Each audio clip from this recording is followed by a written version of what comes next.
Oh, we suck again!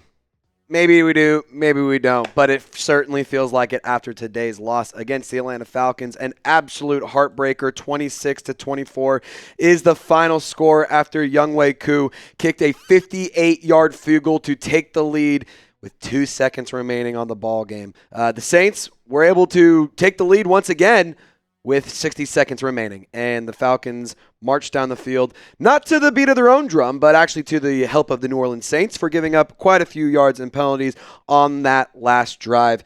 Unfortunately, New Orleans not able to come out of Atlanta with a win, shakes up the NFC South standings, no doubt, and this is a game where you really needed to win, and the Saints didn't do it. And I'm a firm believer that good and great teams, no, not even good teams, great teams find ways to win sloppy games, and especially when it's your team playing sloppy. They didn't do it today. Few injuries we got to go through. So first things first, Alvin Kamara today, he played the entirety of today's game with broken ribs, and that's unbelievable. He still gave every single ounce of effort, every single play he gave his entire all. He said that playing was never he said that not playing was never a consideration. Alvin Kamara, 19 carries and 7 receptions, so over 20-plus touches today, 77 yards on the ground and a touchdown. And then on top of that, he had 42 yards in the air. I mean, he's playing through broken ribs, and he still couldn't win. I mean, look at how good he played. Other injuries, a key injury. Oh, my God, I didn't think I would miss him so much whenever he was gone. Taysom Hill, I'm genuinely scared for this football team when Taysom Hill inevitably retires at some point. What happens when he's not on the roster? Because they don't have an answer for anything, unfortunately. And there was a lot of moments in that ball game where having Taysom Hill available would have been huge. He did leave today's game early with a chest injury. With a rib injury. Last week he missed with a chest injury. He showed up on the injury report with a chest injury. Initially it was reported as an abdomen injury, but Dennis Allen confirming after the game today that it was rib issues and it's a different injury than what it was last week. So, Taysom Hill in terms of his torso is just taking an absolute beating. Alontae Taylor, he left today's ball game at one point for a concussion protocol. He got cleared and was back on the field. Willie Gay, he suffered a hand injury early in the first quarter, and he was the big guy that was supposed to fill in for Demario Davis missing the first game due to injury as well. So, yeah, injuries just decimated this team today. Tyrann Mathieu, groin injury, left early in the second half, on top of just, guys getting shaken up every few plays, it seemed like. All in all, my take on this is injuries suck. They are the worst part of sports. There's nothing you can do about it, unfortunately. As much as I would like to sit here and point the finger and blame somebody for the loss, injuries, they destroyed you. There's no doubt about it. They destroyed you today. And sadly, the Saints have to suffer the consequences of a bad game. They're going to have to dig themselves out of the divisional race in the hole that they've put themselves in. It's going to be tough if you don't have Demario Davis available, if you don't have Taysom Hill available.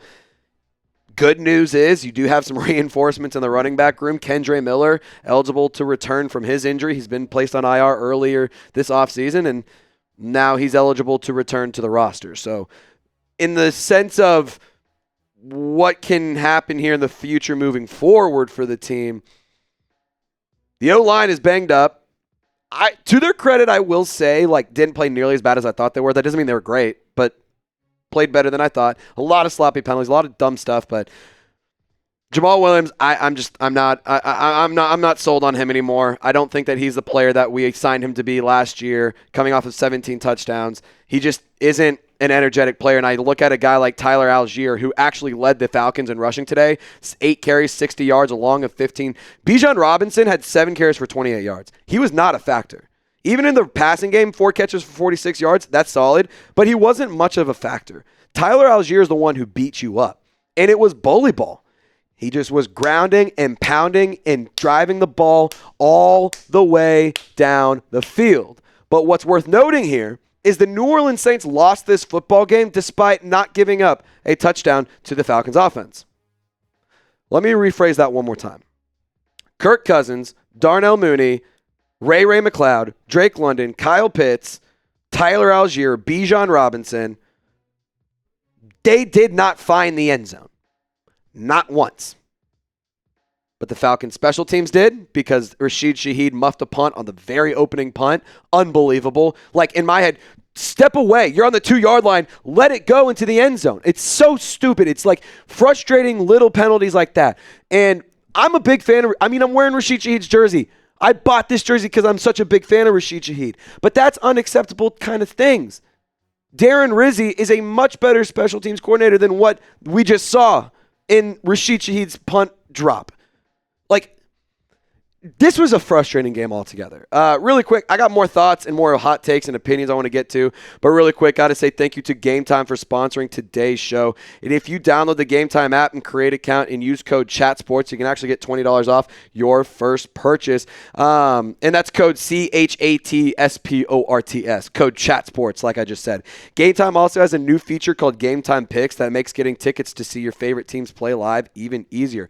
And with Game Time Picks, they filter out the fluff, so you don't have to spend all that time searching through random tickets, random seats that you're not interested in. And so that way you can also get incredible deals on great seats so you don't have to waste time searching through thousands of tickets. So download the Game Time app, create an account, and use code CHATSPORTS to get $20 off your first purchase. Terms do apply, but download the Game Time app, use code CHATSPORTS, that's CHATSPORTS, for $20 off your first purchase. Download the Game Time app today. What time is it? Game time. All right, so moving forward, I'm just going to kind of choose to just wipe this game away from me. Final thoughts on just how the game went. Unacceptable. Just unacceptable in general. Got to win these scrappy games. Got to win these sloppy games. This is 2 back-to-back ugly games that you had the record, or you had the opportunity to win both of those, for the record. I don't know what has to change. I don't know if it's a coaching problem. I don't know if it's a personnel issue. I don't know if management. I don't know. I don't know. And it's really frustrating to not know because it's not like Derek Carr played terribly today. I mean, he was 28 of 36, 239 yards, and he threw an interception that was returned for a pick by Troy Anderson. But that ball was tipped by Matthew Judon on the screen pass. He was trying to sidearm it and get it around him, and Matthew Judon made a play. And Troy Anderson made a heads-up play, finding the ball in the air, putting his paws on it, and it taking it for 6. Kirk Cousins, 21 of 35 for 238 yards. Derek Carr, 28 of 36 for 239 yards. Both had a touchdown. Both got sacked once. That's another thing. Pass rush. Where the hell were you? There was no pass rush today. I thought that the Saints signed Chase Young this offseason. I thought that the New Orleans Saints had a good defensive line. I was under the impression that that's what we had going on here. No pressure. Literally, up until it was a little too late, virtually no pressure all game long. And it was really, really frustrating. And, we can look at the deep numbers and we can dive into every specific play here later on this week. I'm not going to, but just all in all, there were some really good moments for the Saints. There were some really just stupid, bad, terribly ran moments by the Saints. And Klint Kubiak's play calling wasn't great. These are just all things I'm worried about going into, the next few weeks, especially considering what your schedule is. Next week, Monday Night Football in Arrowhead. And then you have to take on the Buccaneers at home. And then Thursday Night Football against Sean Payton's Denver Broncos. What I will say is going into this season, going into this year, I think we all could agree that coming out of that Chiefs game, being 2-3 is we're happy with, right? I think we can all agree with that. I was in the camp of the 2 wins had to be Carolina and Atlanta. You stole one in Dallas. You absolutely obliterated them. So maybe, just maybe, some crazy shit could happen with this Chiefs game. I'm not saying it will, but maybe, just maybe. Fingers crossed. That doesn't mean I can't be hopeful. You're going to have to find a way to not embarrass yourselves on Monday Night Football against Kansas City. You're going to have to find a way to will a victory against the Buccaneers. Because if you lose against Tampa Bay in the fall in 2 weeks, panic alarms are going off. It's time to start getting worried. Unfortunate. The Falcons now lead the all-time series 55-56. It's frustrating, man. It's a frustrating loss, and at the end of the day, there's no other way around it. Saints fans, get in the comment section. Just vent, share your thoughts, be upset. Falcons fans that found this video, feel free to clown me in the comment section. You know, it sucks, man, but here we are. That being said, the sun will rise another day.